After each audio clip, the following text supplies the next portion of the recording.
Hallo und willkommen zu meinem Video über Indien. In Indien bin ich von Srinagar über Leh, Manali nach Delhi gefahren, also einmal quer durchs Himalaya. Um dorthin zu kommen, bin ich das erste Mal auf meiner Reise in ein Flugzeug gestiegen. Eine andere Möglichkeit wäre, über Nordafghanistan und Pakistan zu fahren, was ich aber zu gefährlich fand. Den Fahrradkarton habe ich aus einem Fahrradladen und die Folie habe ich in einem Baumarkt gekauft. Die ist dort günstiger als am Flughafen und damit habe ich meine Taschen verbunden.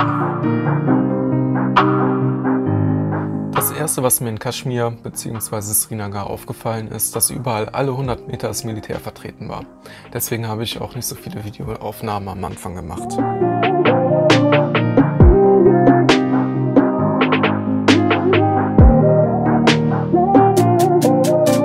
Aber mal davon abgesehen war Srinagar sehr schön. Die Stadt hat einen großen See, wo man sehr viele schöne Hausboote sieht und über dem Fluss, der durch die Stadt fließt, sieht man schöne alte Brücken.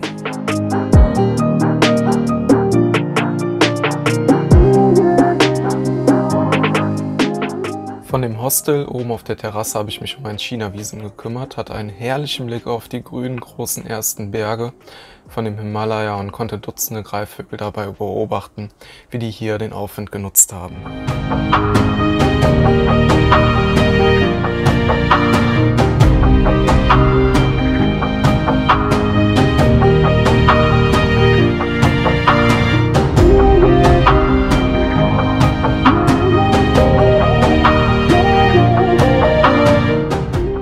Dann ging es endlich los ins Gebirge. Oft sieht man am Straßenrand Steine, auf denen interessante Sprüche stehen, die darauf hinweisen, sicher zu fahren. Manche sind auch sehr witzig.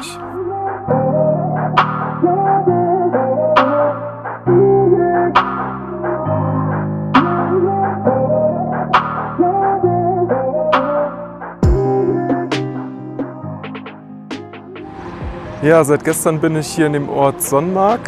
Da musste ich leider ein Hotel nehmen. Ich wollte eigentlich irgendwo campen.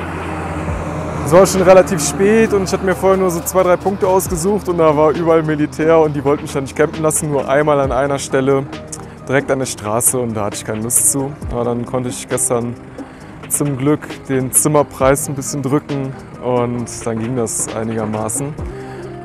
Gestern hatte ich noch ein bisschen Gewitter und ein bisschen Regen. Heute scheint die Sonne und hier in dem Ort Sonmarg, also hier ringsherum, das Gebirge ist einfach genial. Also ich habe schon richtig Bock. Ich bin gerade hier auf 2700 Metern. Ich fahre heute noch auf 3,5 hoch, dann geht es aber wieder auf ca. 3 runter und dann bleibe ich erstmal 3 Tage auf 3000, bis ich dann in Leh ankomme. Ja, und da freue ich mich auch schon drauf. Ich habe schon gehört, das Essen da soll auch super sein und ja, dann schauen wir mal.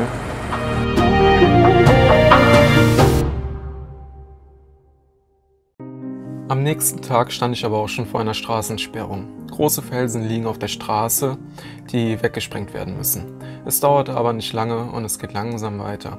Da schließt dann plötzlich Yahya mit seinem Fahrrad auf, ein junger Marokkaner, der seit einem Jahr in Delhi lebt und die gleiche Strecke fährt wie ich.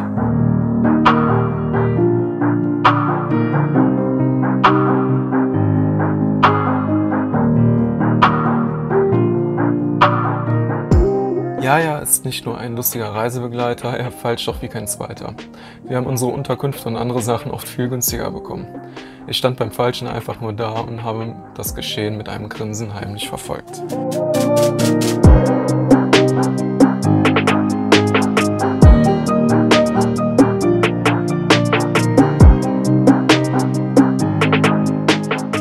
Als ich mich über das ständige Hupen und den gefährlichen Straßenverkehr beschwere, erzählt mir Yahya von den 3 Grundregeln hier in Indien, wenn man auf der Straße fährt. Es heißt, good horn, good brakes, good luck.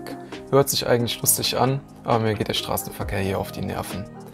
Mal von den LKWs abgesehen, die rücksichtslos durch die Gebirge fahren, geht es hier oben eigentlich und man kann das schöne Panorama genießen.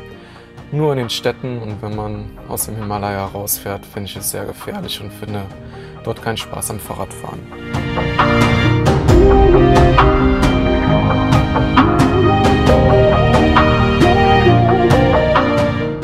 Ohne Probleme fahren wir die ersten Pässe zusammen und sehen sehr schöne buddhistische Dörfer.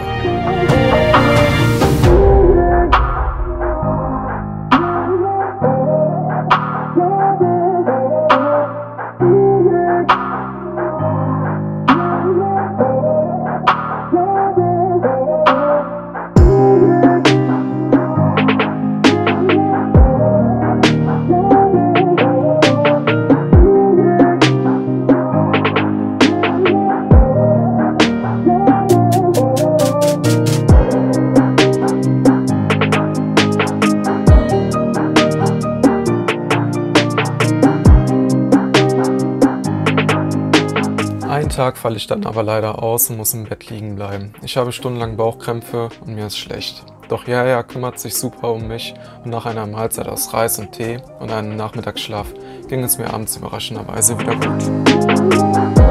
Am nächsten Tag ging es auch schon wieder weiter und wir zelten neben dem höchsten Rafting-Punkt der Welt. Dann sind wir auf dem Weg nach Leh. Dort muss ich mich leider frühzeitig von Yahya verabschieden. Die Sonne hat ihm zu sehr zugesetzt. Man muss hier oben sehr darauf aufpassen, dass man nicht von der Sonne verbrannt wird. Mir ist wahrscheinlich nichts passiert, da ich Sonnencreme mit 50er Schutzfaktor verwende. In Leh hatte ich dann auch meinen ersten Unfall. Ich bin eine steile Straße hochgefahren, als plötzlich 20 Meter vor mir zuvor ein parkender Transporter rückwärts fährt. Ich konnte gerade noch so ausweichen, dass nur meine hintere linke Fahrradtasche getroffen wurde. Eine Sekunde später läge ich wohl unter dem Transporter. Mir ging es aber gut und die Tasche hatte nur einen kleinen Kratzer. Die Leute am Transporter haben mich zwar eingeladen, zu ihrer Hotelanlage zu kommen, aber ich bin weitergefahren zu einem der höchsten befahrbaren Pässe der Welt, dem Khadung La. Die letzten 100 Höhenmeter bekam ich wirklich die sogenannte Höhenkrankheit. Ich hatte Kopfschmerzen und habe mich seltsam kraftlos gefühlt. Ich hätte das letzte Stück zwar auch ohne geschafft, aber ich habe dann doch mal eine Tablette gegen Höhenkrankheit genommen und ich habe mich wirklich rasch besser gefühlt. Das Gefühl, dann auf 5340 Metern anzukommen, war einfach großartig. Ein Gefühl, als könnte mich nichts in der Welt aufhalten.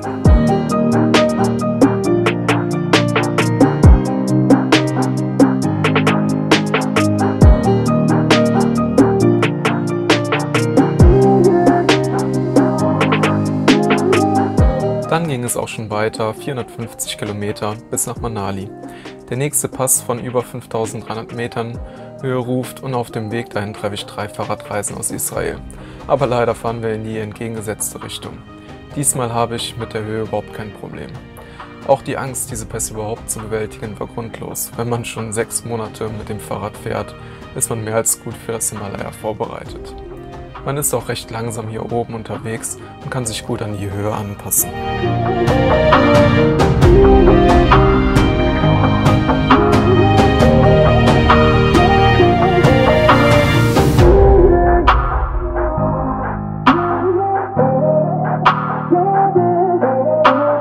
Ich war mir auch nicht sicher wegen der Verpflegung hier oben, aber allerspätestens hatte ich alle 40 bis 50 Kilometer eine Unterkunft oder hatte ich etwas Warmes zu essen bekommen.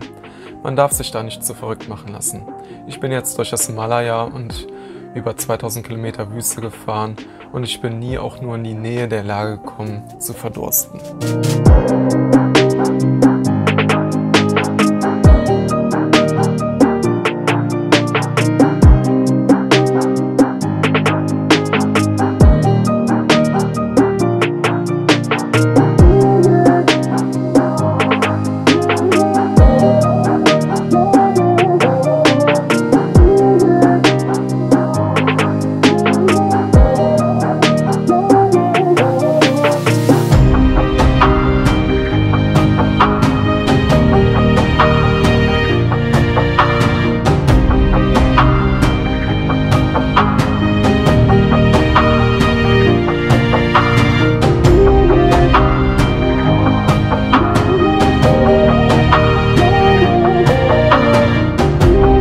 Die Wege wurden zum Schluss auch endlich etwas abenteuerlicher. Die meiste Zeit hatte man 1A Asphalt. Bei einigen Wegen hatten mir sogar die Soldaten von einem Militärkonvoi, der mir entgegenkam, applaudiert.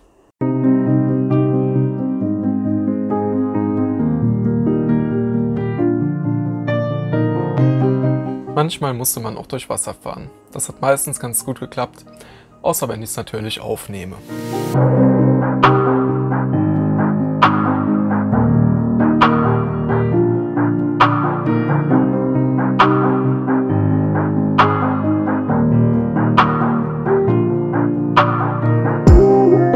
Ab jetzt hatte ich 2 Tage lang einen nassen Fuß.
Dann ging es zum letzten Pass und die Umgebung wurde langsam wieder grün.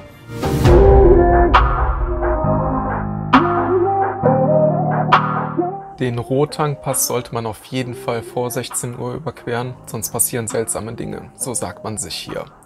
Natürlich bin ich dann extra später rübergefahren.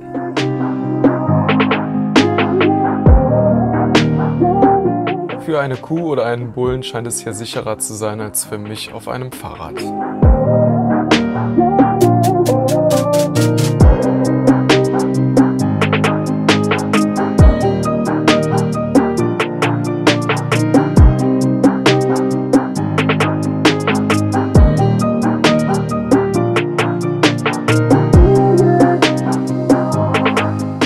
Weiter Richtung Delhi wurde es immer heißer, der Verkehr immer schlimmer und es war ab und an richtig staubig. Den ganzen Weg zwischen Manali und Delhi hatte ich Bauchschmerzen und als ich dann 150 Kilometer genau vor dem Hotel, das ich nehmen wollte, vorne einen Platten hatte, hatte ich die Schnauze voll und habe am nächsten Morgen mein Fahrrad auf ein Auto gepackt und habe mich die letzten Kilometer nach Delhi chauffieren lassen. Hier habe ich auch meinen ersten Besuch von der Heimat am Flughafen abgeholt. Mein Dad besucht mich und wir verbringen zusammen eine Woche hier in Delhi und in der Umgebung. Das hat richtig gut und ich habe die Woche richtig genossen.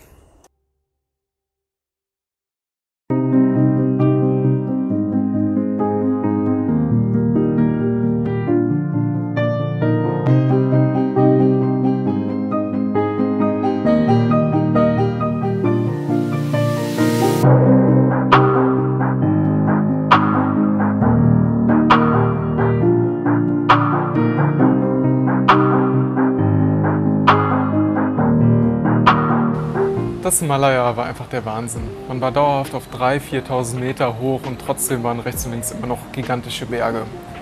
Dann habe ich auch noch 2 der 10 höchst befahrbaren Pässe der Welt befahren. Mein Dad hat mich besucht, also Indien war für mich ein richtiges Highlight. Aber ich war richtig froh, als ich dann in Delhi angekommen bin, weil ich fand es ansonsten mit dem Fahrrad viel zu gefährlich und zu anstrengend. Und weil es so lustig aussieht, dürft ihr mich jetzt auch noch mal laufen sehen.